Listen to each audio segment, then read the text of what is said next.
जय जय श्री राधे, जय श्री कृष्ण, श्री वृंदावन धाम की जय। अब तो भई राधा चरण गुलाम, श्रीहित गोपाल दास जी का ये पद है।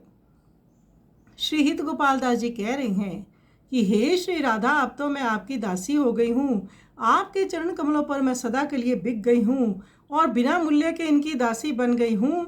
हे श्री राधे, अब मैं दिन रात केवल वृंदावन धाम में ही विचरण करना चाहती हूँ और श्री राधा नाम को ही जानना चाहती हूँ, जपना चाहती हूँ, क्योंकि आप ही मेरी गति हो, आप ही मेरी मति हो। एकमात्र आपसे ही अब मेरा नाता है और आपसे ही सब काम है। हे सुख की खान लाडली जू, एकमात्र आप ही मेरा अवलंबन हो। श्रीहित गोपाल दास जी कहते हैं कि हे श्री राधे, अब तो मेरा हाथ पकड़ लीजिए और सदा के लिए अपनी सेवा प्रदान कर दीजिए। तो बहुत सुंदर पद श्रीहित गोपाल दास जी ने गायन किया है। आइए सुंदर पद का हम श्रवण करें।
सदा बिके